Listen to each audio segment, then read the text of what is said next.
नमस्कार दोस्तों, हरियाणा सरकार की तरफ से बड़ी ब्रेकिंग न्यूज आ रही है। आज 29 दिसंबर को 5 बड़ी घोषणाएं की हैं, जिनका सीधा असर आप लोगों पर होने वाला है। क्या फायदे और क्या नुकसान रहेंगे इन 5 घोषणाओं के, जान लीजिए। वीडियो को अंत तक जरूर देख लीजिएगा। रोजाना हरियाणा सरकार की हर घोषणा, फैसले, नियम, निर्देश, आदेश, योजना, सूचना और निर्णय की जानकारी रोजाना जानने के लिए स्टेट नॉलेज टीवी हिंदी को सब्सक्राइब जरूर कर लीजिएगा। सबसे पहली और बड़ी खबर आई है आप सभी के लिए। हरियाणा के मुख्यमंत्री नायब सिंह सैनी ने बड़ा ऐलान कर दिया है। जी हां, 2026 नव वर्ष में निकाली जाएंगी नौकरियां। लक्ष्य रखा है सरकार ने 2 लाख युवाओं को रोजगार देने का। तो बड़ी खबर आई है, एक बड़ी खेप नौकरियों की ग्रुप सी और ग्रुप डी के लिए निकलने वाली है। हरियाणा के मुख्यमंत्री नायब सिंह सैनी ने इसको लेकर ऐलान कर दिया है। हरियाणा के मुख्यमंत्री नायब सिंह सैनी ने कहा कि अब तक 34,000 युवाओं को नियुक्ति दी जा चुकी है। पिछले 1 साल के अंदर अंदर और आने वाले 5 साल के अंदर अंदर हरियाणा में 2 लाख युवाओं को रोजगार देने का काम करने वाली है हरियाणा सरकार। तो बड़ी खबर आई है, यदि आप ग्रुप सी ग्रुप डी की तैयारी कर रहे हैं तो आप सभी के लिए सुनहरा मौका आने वाला है।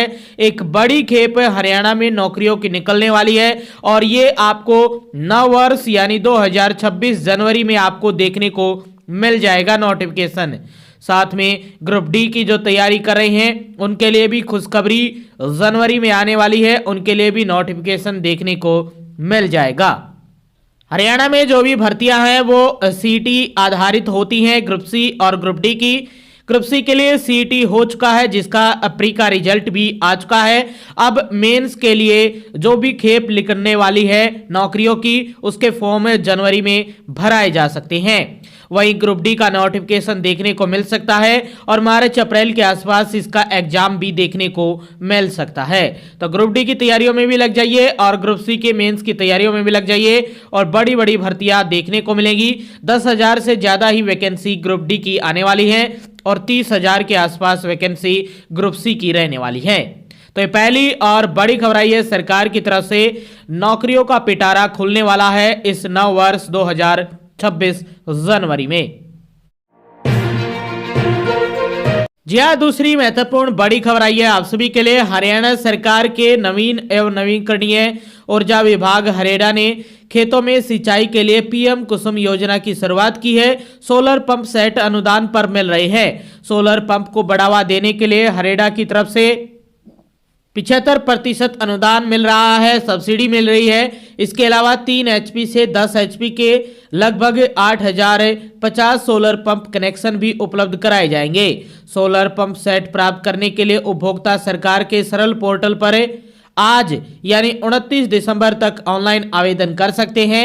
हरेड़ा के अधिकारियों के अनुसार योजना के तहत अनुदान सहित सोलर पंप सेट लगवाने के लिए केवल वही किसान पात्र होंगे जो खेती की सिंचाई केवल सूक्ष्म विधि या पाइपलाइन के माध्यम से करते हैं। इसके लिए आवश्यक दस्तावेज और पात्रता शर्तें में परिवार पहचान पत्र, आवेदक के नाम पर बिजली पंप का कनेक्शन नहीं होना चाहिए। जी हाँ, इसके साथ साथ संसाधन प्राधिकरण के सर्वेक्षण के अनुसार भूजल स्तर 100 फीट से नीचे वाले गांव में सूक्ष्म सिंचाई प्रणाली की स्थापना अनिवार्य शर्त है। इसके अलावा अन्य को भूमिगत पाइपलाइन या सूक्ष्म सिंचाई प्रणाली को लगाना अनिवार्य होगा। धान उगाने वाले क्षेत्रों में 40 मीटर से नीचे भूजल स्तर गिरने पर किसान योजना का पात्र नहीं होंगे। सोलर पंप योजना के नियम और शर्तों की विस्तृत जानकारी के लिए विभागीय वेबसाइट देखी जा सकती है। 2019 से 2023 तक 1 HP से लेकर 10 HP बिजली आधारित कृषि ट्यूबवेल के लिए आवेदन करने वाले किसान पीएम कुसुम योजना के तहत सोलर पंप में प्राथमिकता के लिए अपने बिजली आधारित कृषि ट्यूबवेल की आवेदक संख्या अपने आवेदन के साथ दर्ज करा दें। प्रतीक्षा सूची में मौजूद सभी पुराने आवेदक यदि मौजूद सोलर पंप के प्रकार और अक्षमता को बदलना चाहते हैं तो नई उपलब्ध 12 श्रेणियों में से किसी सोलर पंप को लेना चाहते हैं तो वे भी इसी फैमिली आईडी का प्रयोग करते हुए नया आवेदन कर सकते हैं। तो ये दूसरी महत्वपूर्ण बड़ी खबर आई है आप सभी के लिए। तीसरी महत्वपूर्ण बड़ी खबर आई है, हरियाणा कौशल रोजगार निगम लिमिटेड HKRNL के तहत पोर्टल पर एरियर बिल प्रक्रिया के लिए नई SOP जारी कर दी गई है। उत्तर हरियाणा बिजली वितरण निगम यूएचबीवीएनएल ने एरियर बिलों के निपटान को लेकर नई स्टैंडर्ड ऑपरेटिंग प्रोसीजर एसओपी जारी की गई है। यह प्रक्रिया अब हरियाणा कौशल रोजगार निगम लिमिटेड पोर्टल के माध्यम से की जाएगी। निगम ने सभी अधीक्षण अभियंताओं, एससी और डीडीओ को निर्देश दिए हैं कि एरियर भुगतान की प्रक्रिया तय नियमों के अनुसार ही पूरी हो जाएगी। नई व्यवस्था के तहत सबसे पहले संबंधित डीडीओ कार्यालय एरियर बिल तैयार करे एससी को भेजेंगे। एससी जांच के बाद यदि भुगतान उचित पाएंगे तो बिल वापस डीडीओ को भेजेंगे। इसके बाद डीडीओ एचकेआरएनएल पोर्टल पर एरियर से जुड़ा अनुरोध दर्ज कर सकेंगे। अंत में मुख्यालय स्तर पर एडमिन विंग द्वारा एचओडी लॉगिन से बिल को मंजूरी दी जाएगी। निगम ने सभी अधिकारियों से निर्देशों का सख्ती से पालन करने को कहा गया है। यह आदेश मुख्य अभियंता की मंजूरी से जारी किया गया है। तो यह तीसरी महत्वपूर्ण बड़ी खबर आई है आप सभी के लिए। बहुत ही महत्वपूर्ण बड़ी खबर आई है यूजीसी नेट के लिए। यूजीसी नेट के लिए एडमिट कार्ड जारी कर दिए गए हैं। नेशनल टेस्टिंग एजेंसी एनटीए ने यूजीसी नेट दिसंबर 2025 स्तर के लिए आयोजित होने वाली परीक्षा के लिए एडमिट कार्ड जारी कर दिए गए हैं। जिन अभ्यर्थियों की परीक्षा 31 दिसंबर को है वे अपना प्रवेश पत्र यानी एडमिट कार्ड ugc.net.nta.nic.in पर जाकर प्राप्त कर सकते हैं। परीक्षा 85 विषयों के लिए कंप्यूटर आधारित टेस्ट मोड पर होगी। परीक्षा 2 शिफ्ट में होगी। पहली शिफ्ट सुबह 9 बजे से लेकर दोपहर 12 बजे तक और दूसरी शिफ्ट दोपहर 3 बजे से लेकर 6 बजे तक होने वाली है।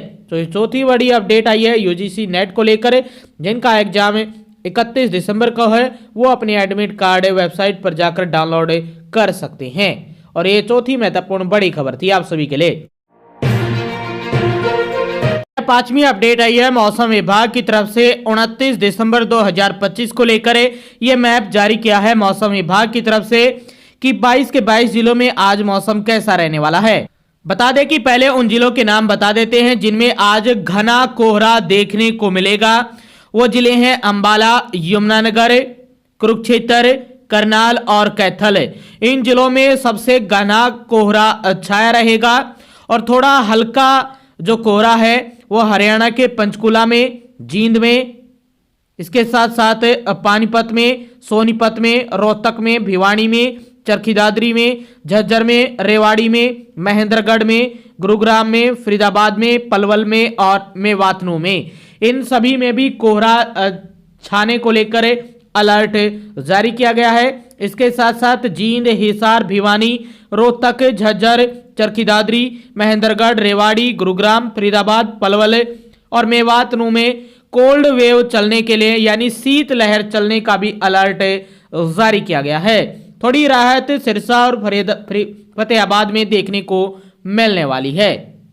उत्तर हरियाणा में सबसे ज्यादा ठंड रहने वाली है। इसके साथ साथ जो ये पीले कलर में आपको जिले दिखाई दे रहे हैं यहां पर थोड़ी धुंध कम रहने वाली है। धुंध तो होगी लेकिन उत्तर हरियाणा के मुकाबले थोड़ी कम धुंध रहने वाली है और यहां पर कोल्ड वेव यानी शीत लहर भी चलने को लेकर अलर्ट जारी किया गया है आज 29 दिसंबर को।